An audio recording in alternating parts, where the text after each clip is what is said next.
I'm Jamie Watkins, the humble servant of Allah. I've been on Hijrah for 25 years.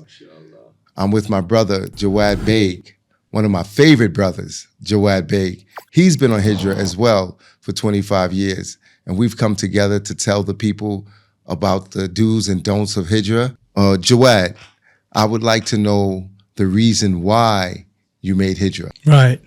So, growing up, raised, born, London, when I got to my teens, my father got a job in Saudi Arabia. So during my teens, I would visit Saudi Arabia, summer holidays, Christmas holidays, and I hated it because I wanted to chill with my friends and do stuff, you know.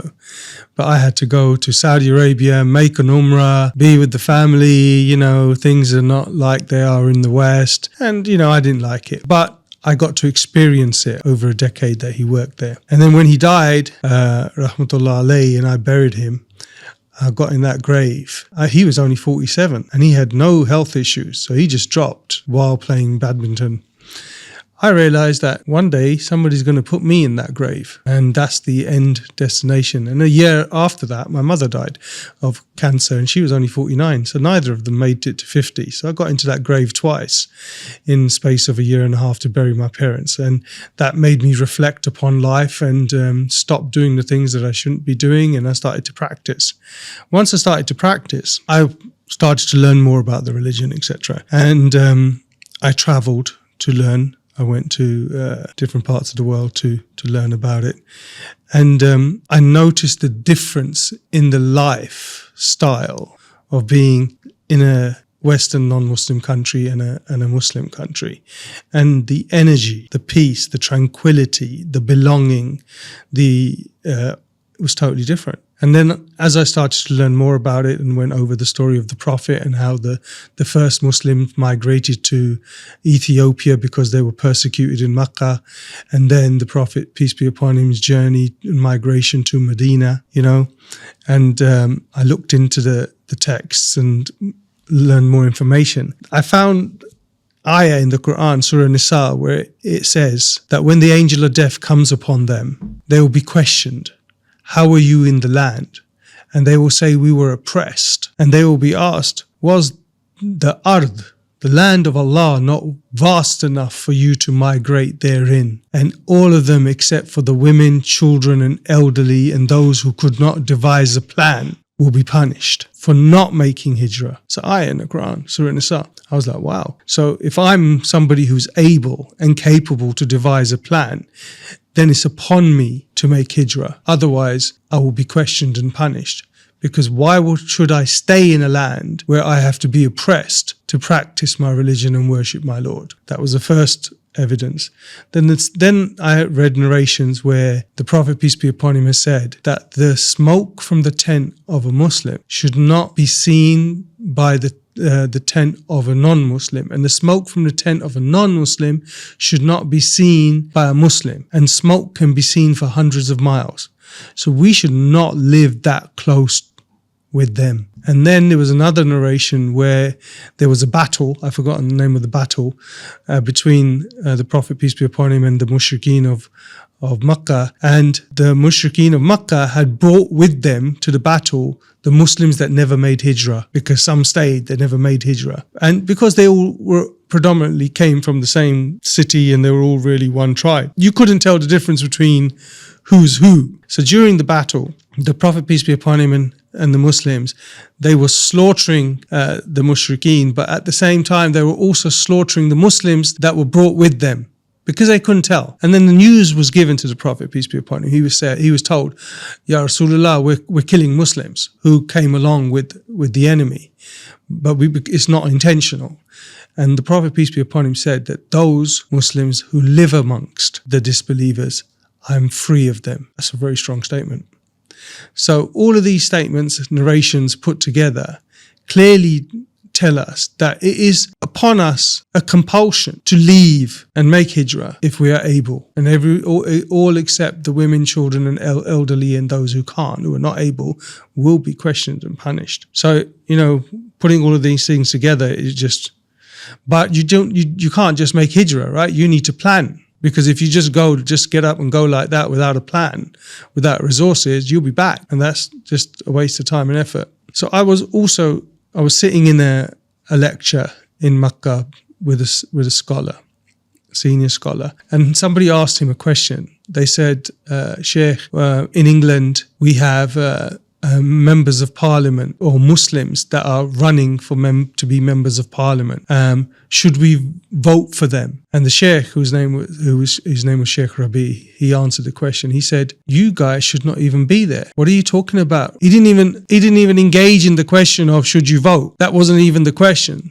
He went straight to saying that if you're Pakistani, go back to Pakistan. If wherever you're from, go back to there. If you're not from somewhere, find somewhere to go to. You shouldn't even be trying to establish yourself in those lands, right? So he didn't even answer the question of voting. And I think that means that you shouldn't even be voting on, because those people who run for those positions will have to integrate and compromise the religion to get into those positions. Question that I have: when we say those who are capable of leaving Dal Kufr, are we referring to the people who are financially able to leave? So, people ask this question. So I say to them, look, my parents and my grandparents, they weren't rich, and my parents were educated, but my grandparents weren't super educated, and they found a way to leave their country where they didn't have great resources and wealth, etc., to make it to the West for what they thought was going to be a better future, right? So when man wants to do something, even if he doesn't have the greatest of resources and he's determined, he will do it. So the first thing I think is not the resources, but the mentality and the mindset that this is something I have to do, I'm going to do, and I'm going to do it for a better life and a safer life for me and my family and my children.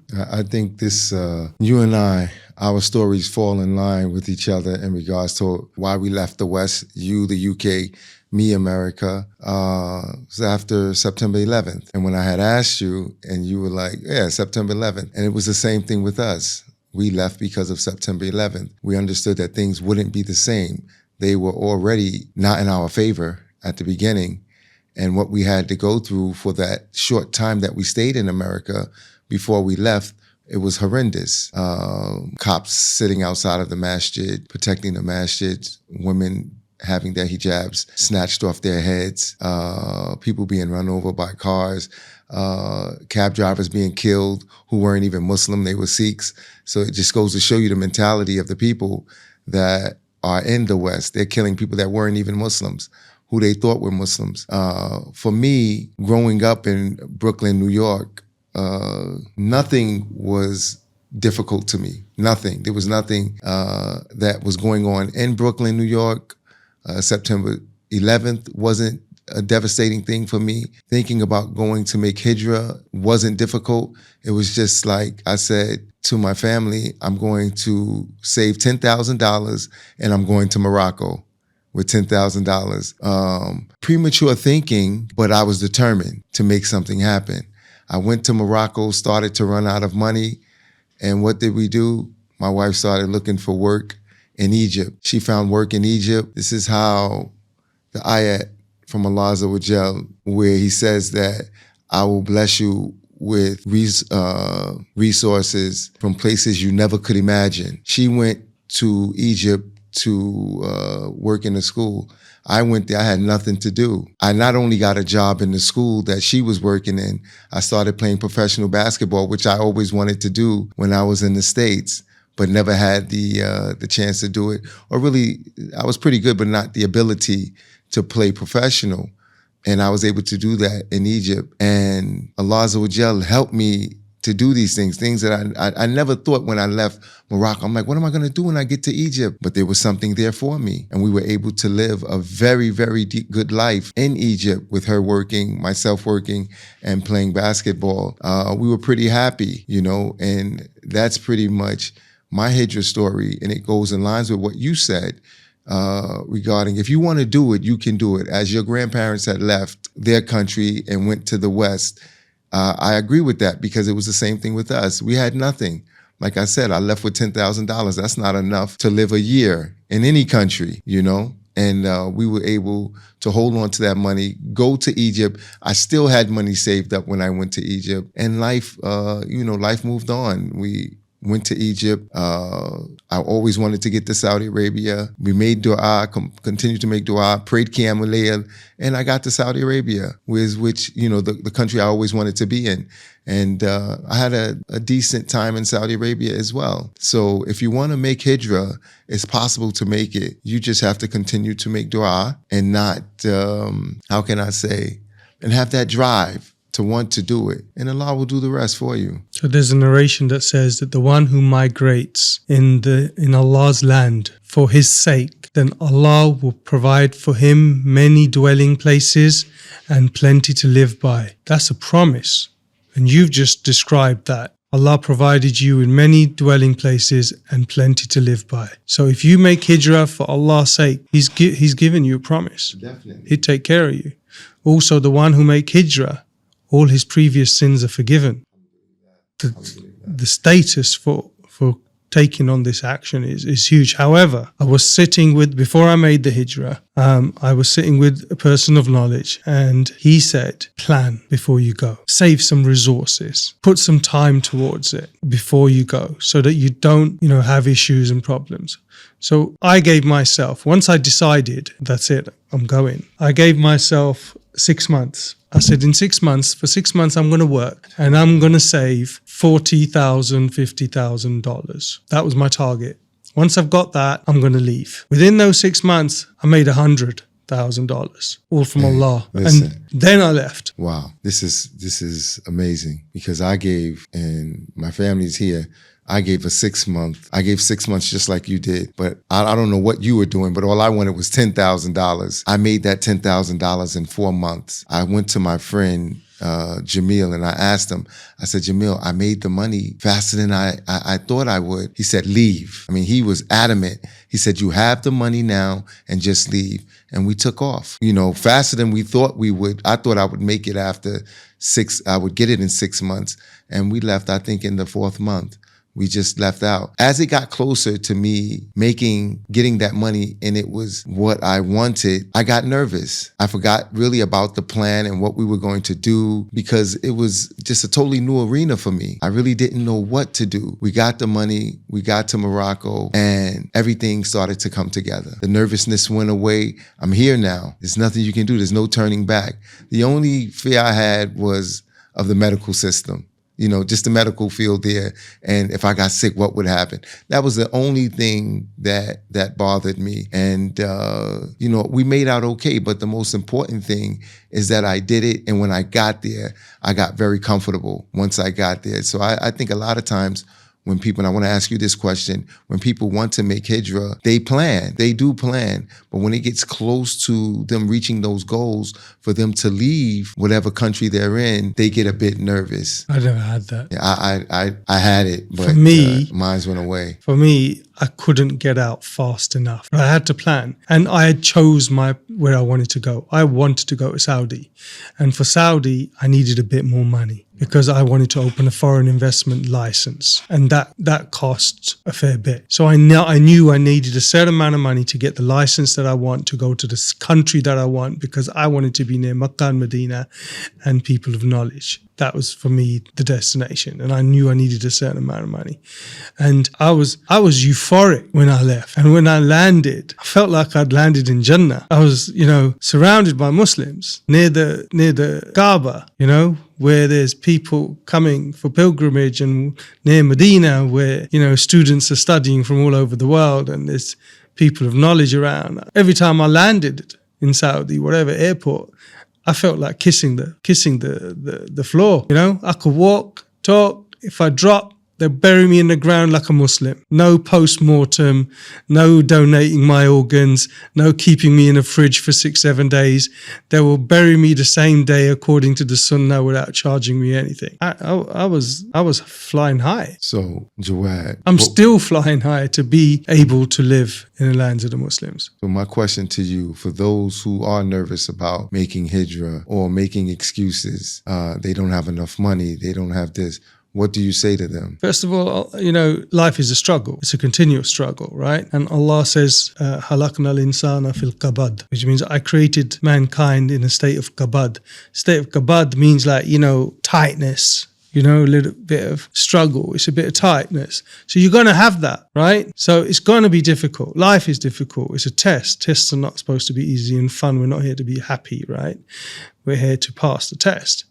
So in the state of struggle, there is anxiety and all the things that come with that. But that doesn't mean you don't do it, because for me, it was a bigger struggle to stay. It was a bigger struggle to raise my children there. It was a bigger struggle to get out and then get in a car and have to go 20-minute drive to get to a masjid. It was a bigger struggle to live like a Muslim openly, freely. So it was a struggle to stay. It was a relief to leave. My chest expanded when I left and when I landed. I felt free, really, because I created mankind and jinn only to worship me. That is the purpose of our creation. So when we are in a state of being what we were created for is when we feel the most fulfilled and whole. You can't do that to the best of your ability there. And those who can't make a plan, or women and children and elderly, and they have to be there, that's the test, right? But we don't like it. And the relief is actually from getting out of that state and into a state and an environment where you can worship Allah freely, openly, without being a second, third class citizen or oppressed or manipulated and all the rest of those things. So let's say we have someone they want to make hijrah, let's say to the UAE, right? And this might be difficult, but off the top of your head, what would you think financially a family, let's say of 4, would need to live in the UAE? Which Emirates should they live in, right? If they're on a budget, what do you think that family of 4 should be? It depends on your skill set, right? If you have a skill set and you can get a job, there's no harm in that. Do you see many people? When I made hijrah first time, I started a school, an institution, educational institution. We used to teach English and business courses. In England, I did IT but this was in Jeddah. This was in Jeddah. Right. So I brought over loads of brothers, loads of them, who had no qualifications, no degrees. The only thing that they had was they spoke English as a native English speaker. I would make them do 2-day TEFL courses. It was a weekend. In those days, I don't know, it cost like £100. I would make them do that course, a 2-day course. And now I've stamped them as a person who can teach English as a foreign language, right? And the main thing was that they were English native speakers, and I would get them jobs, and they would earn a decent amount of money. And that was the way that a lot of brothers made hijrah, just teaching English, which you were born with it if you're from the West. No degrees. And did most of them use your company as a trampoline to go on to and then they've done so many other things, never left. Raised their whole families there, married women there, raised families there, right? So, and they didn't have much when they came, but they didn't want to stay. So, and I think teaching English today is still a great opportunity. It's not as lucrative as it used to be. Well, like I said, that if you make hijrah in the land for Allah's sake, He will provide for you many dwelling places and plenty to live by. What about the brothers that when they come to make hijrah and they either go back home to work and make money, then come back, or they just leave altogether? What do you think happens in that situation with most brothers? I think most brothers should think about, if they can't get a job or they don't have an opportunity, save enough to at least stay a year. And within that year, you will find opportunities. There's another ayah in the Quran that says the one that travels in the land will find opportunity. Right. So what is your cost going to be for a year? I would live in a place like Sharjah, which is, most Islamic state where there's no alcohol and no nightclubs, and, it's a nice, clean environment. You can rent a 2-bedroom or a 3-bedroom for, 25,000 dirhams a year, maybe 30,000, right? And then cost of food is probably similar to the West, but there's no income tax here. Petrol is not the same price as over there. There's the rules going on there also. I'm sure you'll find. right? If but the environment is clean. So It's my first choice as well. When I talk to brothers yeah. and they ask me, I said, yeah, I think Sharjah is the best place to go. But now you can also go to Medina. You can go to Mecca. The visas are easy. There's a lot of brothers that are working remotely. They've got IT jobs wherever in the West, and they've just moved to Medina on one of these easy visas that you can get now. Do you see the KSA, Saudi Arabia, being a destination of choice in the coming years? It's really the number one destination, isn't it, for us Yeah, as Muslims? for us, that's wanting to go and live. And they've made the visas very easy now. And the opportunities there are much bigger now. And you have the best opportunities there. There's a lot of teaching opportunities in Saudi Arabia, in all the cities. But you can open your own businesses. You can, any business you want, whatever skills you have, you can offer your services. This is what I see as well. But outside of, as I always tell people, of Saudi Arabia, my choice to live would be Sharjah, because of the clean living there. Really, it's a big help. And I think all over the UAE, you can find a whole lot of good. In every emirate, you can find a whole lot of good. But Sharjah just, it does it for me. I don't live in Sharjah, but it is a place I would prefer to live, definitely. Now tell me this, when you were in Saudi Arabia, you opened up the Mahad for the English language. This is when I heard about you. That was my first time. I had never met you until I came here to the UAE, but I knew about you ever since Saudi Arabia. What made you leave Saudi, that setup that you had, to come to the UAE? Yeah, so I was there during the time of Malik Abdullah, rahmatullah alayhi. They were very good times.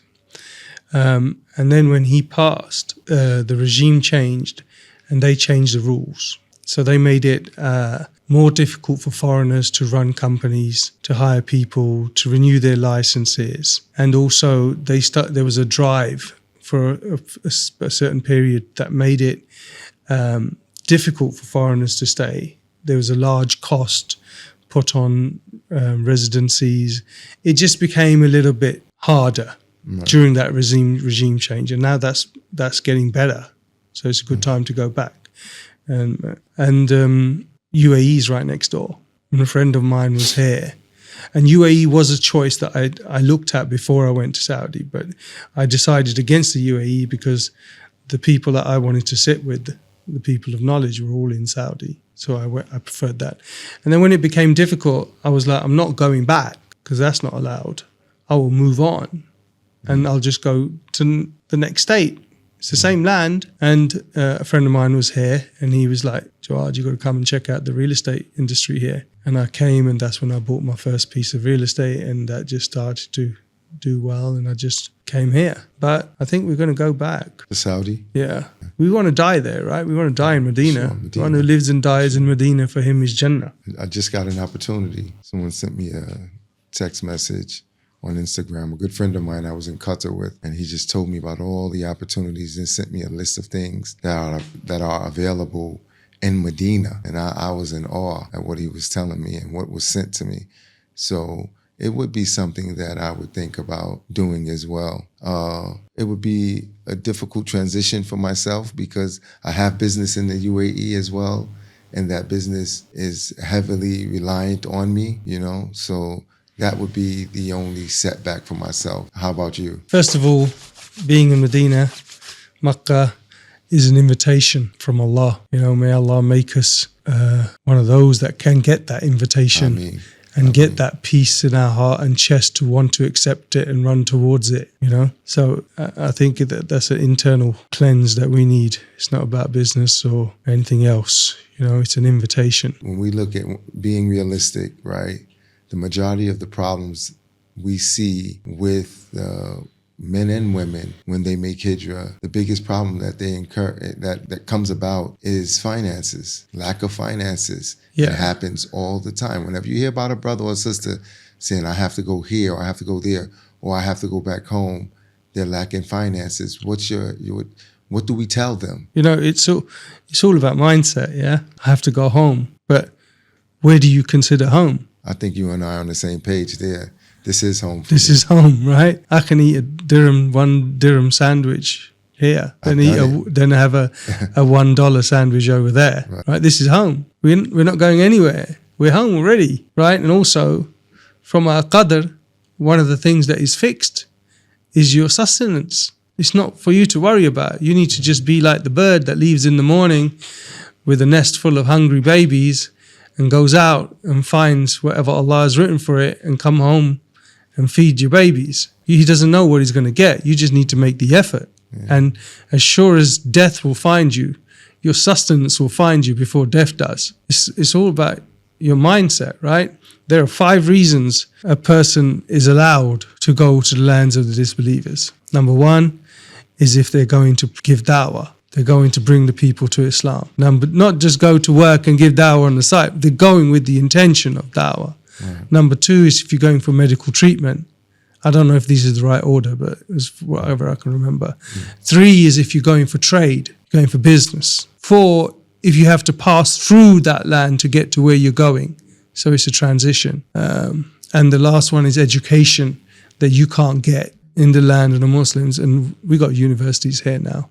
So ask yourself, do you fulfill any of those 5 conditions to stay or go? And where do you consider home? Home is with your people, and our people are the Muslims. So Allah will provide for us here. He's already promised that. Once you start to get the mindset right, it's the opposite of what all these claims are, because that's just the shaitan playing with you. So you think a person comes across seas from his country to whether UAE, Saudi Arabia, and he's running out of money. He doesn't know what to do, because we've both seen this a lot of times, right? Maybe they're asking people and they can't get the money that they need. And we've both seen it. They go back home. How many people have you seen that with who came with a sincere intention of hijrah with no intention of going back? Not many. There you go. There you go. So you're saying it's the mindset when they come here and while they're here. They say you've lost all your money and you're abandoned somewhere. It's happened. Let's say it happens now, right? Yeah. You've lost all your money and you're abandoned somewhere. Where are you going? Where's home for you? I would have to do what I need to do here. Right. That's your answer. And I've answer. been going so long, I wouldn't know what to do if I went back. There's nothing for me. Honestly, from my side, there would be nothing that the West can offer me that I don't feel as though I can get here. No, I understand when you say the mindset, but I've seen so many people leave. I saw one brother was here for like 15 years, and I didn't understand how he went back. Because, I think a lot of people, they come with the intention of, let me go and see if I can make it work, They don't come with the mindset of, I'm never going back. It has to work. Yeah. This is my only option. Allah has promised me. That's right. That's right. So what manifests in your life is directly from what you believe. And my attitude is, if it doesn't work here, I'll just go to another Muslim country. Allah's ard is vast. It's tawakkul at right? the end of the day. And that's why, we're thinking about Indonesia now. Right. Because maybe it gets hard here. We're not going back. We'll go on. Would Indonesia ever be a destination? I mean, from what I hear about Lombok, which is a small tropical island, it has 1,000 masjids. Yeah. I could live on an island with 1,000 masjids. Yeah, definitely. Tropical island Definitely. with coconut and hammocks and 1,000 masjids. You know the only thing I'm afraid of with Lombok? The volcanoes. I mean, the earthquakes. You might get hit. You might get hit here with a missile. Everywhere comes with a risk, right? Yeah, it does. It does. I mean, how many volcanoes have erupted there? Not like there. Not like over there. But my thing is this: even with that, if we don't like Indonesia, we have Malaysia. But even with that, from what I heard about Lombok, it would be something I would love. It's a place I would go to, because at the end of the day, it's tawakkul ala Allah. That's right. We want to live and die amongst the Muslims. That's it. And for a brother that's thinking that's here in the UAE or he's somewhere else and he's on Hijrah, what would your advice be to him and how he should hang on and not leave? The devil is going to whisper, you're going to run out of money. There's no national health service. Your kids, they won't get all the amenities we have here. You don't know how those people function. All of these things will be whispered to you to prevent you from taking that great action, right? But knowledge precedes action. Right. Understand the reason why you're doing it, the rewards of it, the threats of not doing it, the consequences of staying where you are. Create and build a resolve in your heart and in your mind. Nothing that carries a great reward and a great relief is going to be easy. Just like our parents getting on a boat to move to the West. They didn't fly. They got on a boat for months. They wrote wills before they left. They never knew what the white man, how they were going to be treated, right? Right. Went straight off the boat into the factory. They risked their lives for a better dunya, right. We should risk our lives for a better akhirah, better dunya as well. That's right. And I always tell people who, well, I put out a couple of posts about this, about having the mindset of an immigrant when you leave your country to come and you make, especially, it was really geared to people who make hijrah. You have to have the mind of an immigrant, and it goes in line with what you're saying. There's a plan. There's a plan. We're going to do this when we get there. We're going to save up enough money and we'll do this and we'll do that. And once you look up, you've built something that you never thought was possible and what you couldn't do in America. And that goes with me. You said something about healthcare. I didn't have any healthcare when I had to get my brain surgery, right? People told me, go back to America and get it. That wasn't even an option for me. It wasn't an option. I'm thinking, I go back to America, my wife, my children are in the UAE, and what if I die? I die with them not around me? I couldn't imagine that. Or not being in a Muslim country, which is preferable for me if I was to die. No, that just wasn't an option. I think the difference between you and I is that my resolve came over time. You came with it. I got more shuja, brave, after some time being on Hijrah.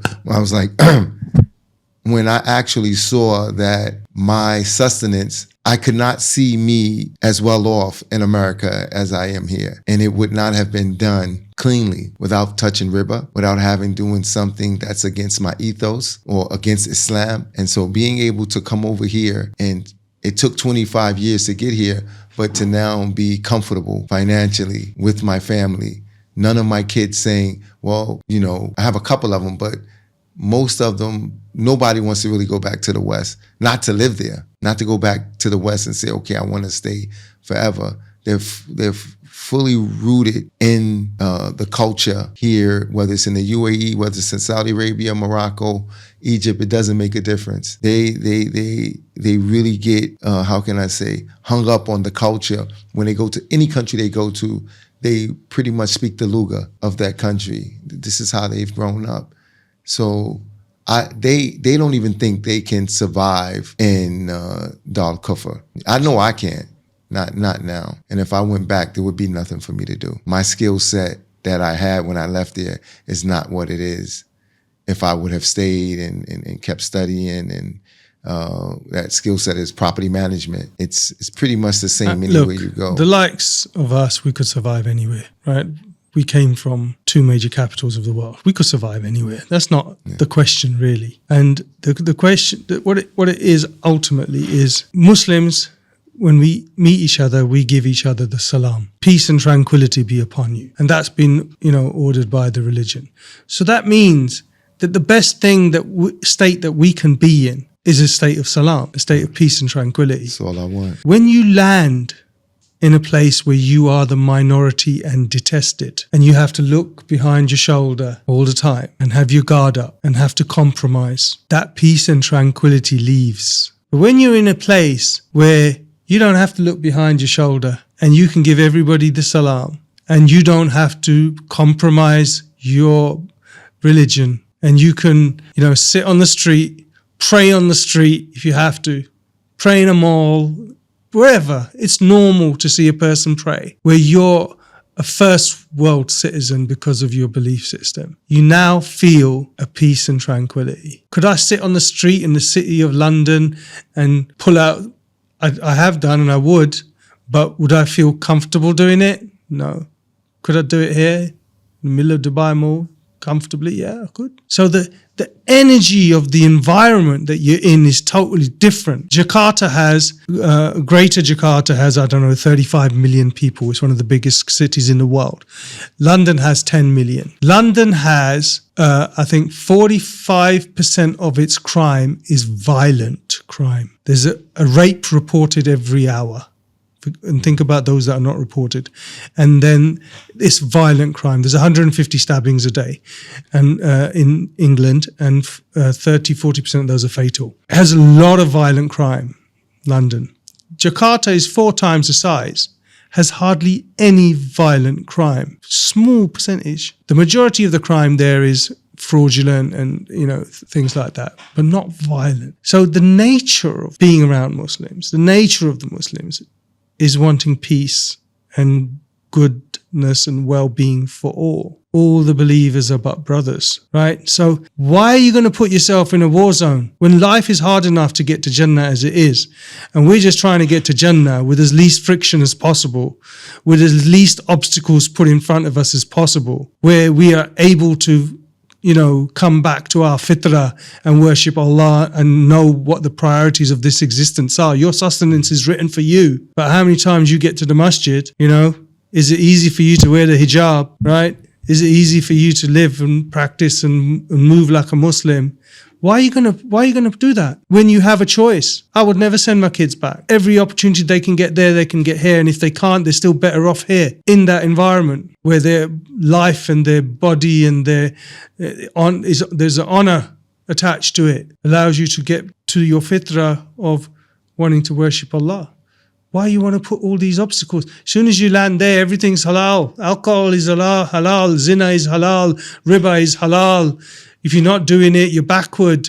One is all right. As soon as you walk out the door, your eyes are exposed to, your eyes, ears, heart, everything is exposed to, things that are now conflicting to your fitrah. Why you want to put yourself in a place of threat? You ain't got long. Probably already halfway gone. Right. More. With us, 1.5 foot in the grave. Why are you going to put yourself in that obstacle course?